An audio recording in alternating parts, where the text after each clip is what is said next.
नमस्ते, ये आकाशवाणी आहे। हाणे तव्हां अनिल वंजाणी खां ॿुधंदा सिंधीअ में ख़बरूं। सभ खां अवल ख़ासि ख़बरूं। लोकसभा काल्ह अवामी इम्तिहान गैर इंसाफ़ी साधन ते रोक आणण वारे दुरुस्ती बिल 2026 खे बहाल कयो। इन में ॾोहारी साबित थींदे 10 साल क़ैद जी सज़ा ऐं 10 करोड़ जुर्मानो तय कयो वियो। राज्यसभा राष्ट्रीय सम्मान जी रक्षा लाइ राष्ट्रीय गौरव अपमान रोक दुरुस्ती नियम 2026 खे बहाल कयो। बिहार, गुजरात ऐं मध्य प्रदेश में 3 तबक़नि तां असेंबली चूंडूं अॼु सुबुह खां जारी। सावन महीने जी सालियानी कावड़ यात्रा अॼु खां शुरू ऐं आबहवा महकमे अॼु खां कुझु ॾींहनि ताईं तेज़ मींहवस जो अनुमान कयो। हाणे ख़बरूं तफ़सीलवार ॿुधंदा। लोकसभा काल्ह अवामी इम्तिहान गैर इंसाफ़ी साधन ते रोक आणण वारो दुरुस्ती बिल 2026 बहाल कयो। इन नियम सां अवामी इम्तिहान गैर इंसाफ़ी साधन जे रोक मरण वारे नियम 2024 में दुरुस्ती कई वई आहे। इन बिल में 10 सालनि ताईं जी जेल ऐं 10 करोड़ रुपयनि ताईं जो जुर्मानो ऐं ॾोहारियुनि जी जाइदाद ज़ब्त करण जहिड़ा ॾंड शामिल आहिनि। बिल ते चर्चा जो जवाब ॾींदे अवामी शिकायत ऐं पेंशन विभाग जे मंत्री जितेंद्र सिंह चयो त बिल में दुरुस्ती कानून खे वधीक मज़बूत बनाइण तोड़े इंसाफ़ ॾियारण जे लाइ कयो वियो आहे। श्री जितेंद्र सिंह चयो त सरकार की प्रतिबद्धता का आप इसी बात से अनुमान लगा सकते हैं कि इसी विधेयक के लाने के साथ ही साथ हमारे लॉ मिनिस्टर्स की ओर से भी एक प्रस्ताव जारी कर दिया गया। स्पेशल फास्ट ट्रैक कोर्ट्स है, इनको स्थापित करने का भी क्रम प्रारंभ किया जाए। उसमें दिल्ली, मुंबई, कोलकाता, मध्य प्रदेश, बिहार, उत्तराखंड में पहले ही इन्होंने गठित कर दिया है और आने वाले दिनों में बाकी स्थानों पर भी। सूचना नशरियात मंत्री अश्विनी वैष्णव बि लोकसभा में एंटी पेपर लीक बिल 2026 जे बहाल थियण ते शागिर्दनि खे मणे मुबारकूं ॾिनियूं। गृह मंत्री अमित शाह कल्ह लोकसभा में अवामी इम्तिहान गैर इंसाफ़ी साधन ते रोक आणण वारे दुरुस्ती बिल 2026 जे बहाल थियण ते हर हिक शागिर्द खे वाधायूं ॾिनियूं आहिनि। श्री शाह दिलासो ॾिनो त नरेंद्र मोदी सरकार शागिर्दनि जे मुस्तक़बिल खे ख़तरे में विझण वारे कंहिं बि माण्हू खे कोन छॾींदी ऐं उन खे कानून जे मुकमल ॾंड जो सामनो करणो पवंदो। पंहिंजे संदेश में तइलीम मंत्री प्रहलाद जोशीअ चयो त लोकसभा में एंटी पेपर लीक बिल 2026 बहाल कयो वियो आहे, जंहिंसां इम्तिहान में थियण वारियुनि गड़बड़ियुनि सां निपटण जे लाइ हिकु सख़्त कानून ढांचो तयारु थियो आहे। मुख्यमंत्री रेखा गुप्ता चयो त लोकसभा में अवामी इम्तिहान गैर इंसाफ़ी साधन ते रोक आणण वारे दुरुस्ती बिल 2026 जो बहाल थियण करोड़नि शागिर्दनि तोड़े उन्हनि जे कुटुंबियुनि जे विश्वास खे वधीक मज़बूत करण वारो तवारीख़ी क़दम आहे।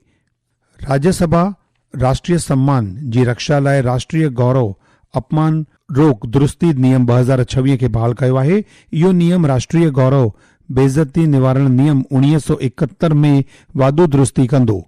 सुझायल नियम वंदे मातरम खे ऐं राष्ट्रीय गीत जन गन मन खे पिण हिकु समान सलामती मुहैया कंदो।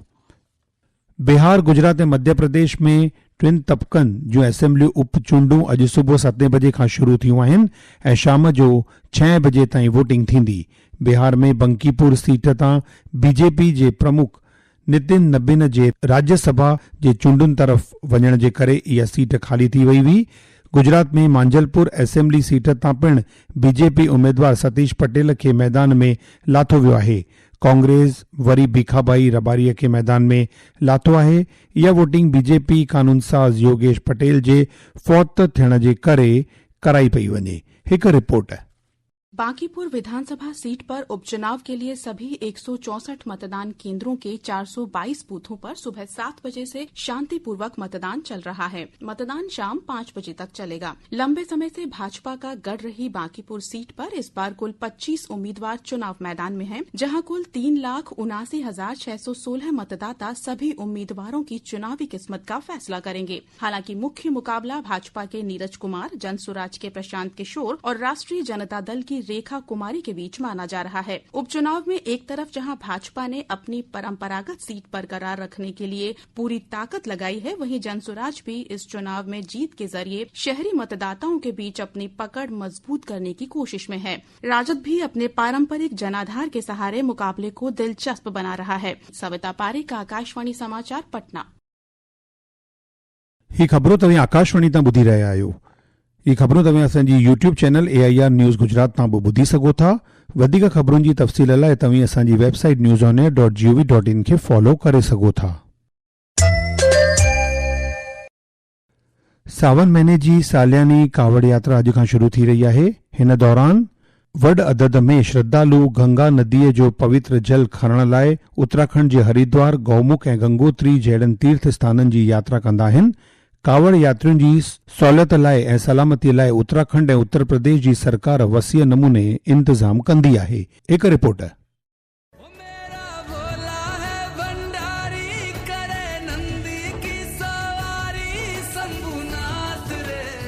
कांवड़ यात्रा को लेकर राष्ट्रीय राजधानी क्षेत्र में यात्रियों की सहूलियत को ध्यान में रखते हुए NCRTC ने नमो भारत ट्रेनों के फेरे बढ़ाने का फैसला किया है। देवघर जाने वाले श्रद्धालुओं के लिए रेलवे प्रशासन ने गोरखपुर से 2 श्रावणी मेला स्पेशल ट्रेनों की घोषणा की है। अयोध्या में प्रशासनिक अधिकारियों ने राम की पैड़ी और नया घाट क्षेत्र का निरीक्षण किया। वहीं वाराणसी में श्री काशी विश्वनाथ धाम मंदिर ट्रस्ट के CEO विश्वभूषण मिश्र ने बताया कि यात्रियों की सुविधा और सुरक्षा के लिए विशेष व्यवस्थाएं की गई हैं। सुशील चंद्र तिवारी, आकाशवाणी समाचार, लखनऊ। वाणिज्य उद्योग मंत्री पीयूष गोयल चयो त नवनि वीचारनि, जदीद तकनीक, स्टार्टअप, नंढनि ऐं विचोलनि नवनि उद्योगनि भारत जे आर्थिक विकास खे तरक़ी ॾिनी आहे। नई दिल्लीअ में मुंतज़िम JRD टाटा स्मृति तकरीर में श्री गोयल चयो त मुल्क जी तरक़ीअ लाइ हमेशा कोशिश में रहणु खपे ऐं इहा तस्दीक करणु खपे त मेड इन इंडिया उत्पादन जी मयार ऐं चटाभेटीअ जे ज़रिए आलमी सतह ते अहम स्थान हासिल थिए। पिछले साल हमारी ग्रोथ रेट 7.7% रही, जो दुनिया की सबसे तेजी से बढ़ने वाली अर्थव्यवस्था है। यह सब तब हुआ जब दुनिया भर में 2 युद्ध चल रहे थे और बहुत ज्यादा अनिश्चितता और जियोपॉलिटिकल संकट का माहौल था। पिछले साल के ज्यादातर समय में अमेरिका को किए जाने वाले हमारे ज्यादातर एक्सपोर्ट पर 50% टैरिफ भी लगा हुआ था। फिर भी 26 मार्च को खत्म हुए साल में हमारे एक्सपोर्ट में बढ़ोतरी हुई, चाहे वे सामान हो या सर्विस। पाकिस्तान जे कब्ज़े वारे जम्मू कश्मीर में अशांति लगातार वधी रही आहे।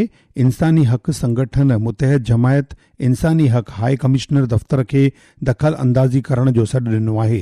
इहो सॾु पाकिस्तानी फ़ौज द्वारा पाकिस्तानी कब्ज़े वारे जम्मू कश्मीर में शांति के नमूने मुज़ाहिरुनि ते गोलीबारीअ जे ख़बरुनि खां पोइ ॾिनो वियो आहे। इन गोलीबारीअ में 40 खां वधीक नागरिक मारिया विया ऐं ॿिया केतिरा ई ज़ख़्मी थिया आहिनि। इहे हत्याऊं 27 जुलाई ते रावलकोट खां मुज़फ़राबाद ॾांहुं मुतहद अवामी एक्शन कमेटीअ जे शांति के नमूने मुज़ाहिरे जे ॿीहर शुरू थियण खां पोइ थियूं। कॉमनवेल्थ रांदियुनि में भारत पैरा एथलेटिक्स जे पुरुषनि जी 100 मीटर T47 चटाभेटीअ जे फाइनल में सोनो ऐं चांदी जो तमिग़ो खटी करे तवारीख़ रची। आबहवा महकमे अॼु विच महाराष्ट्र ऐं ओलही मध्य प्रदेश जे कुझु हिस्सनि में तेज़ बरसात जा इम्कान ज़ाहिर कया आहिनि।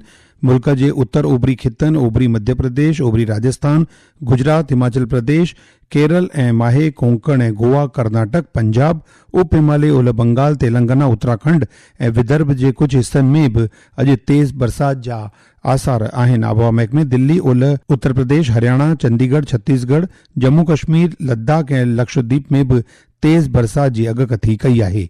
हाणे ख़ासि ख़बरूं हिकु दफ़ो वरी ॿुधंदा।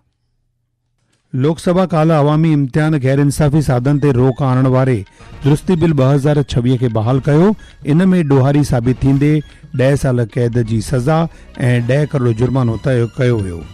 राज्यसभा राष्ट्रीय सम्मान जी रक्षा लाइ राष्ट्रीय गौरव अपमान रोक दुरुस्ती नियम 2026 खे बहाल कयो। बिहार, गुजरात ऐं मध्य प्रदेश में 3 तबक़नि तां असेंबली चूंडूं अॼु सुबुह खां जारी। सावन महीने जी सालियानी कावड़ यात्रा अॼु खां शुरू ऐं आबहवा महकमे अॼु खां कुझु ॾींहनि ताईं तेज़ मेहवस जो अनुमान कयो। ख़बरुनि जो सिलसिलो हिते पूरो थियो। तव्हां मूंखे ॾींदा इजाज़त। नमस्ते।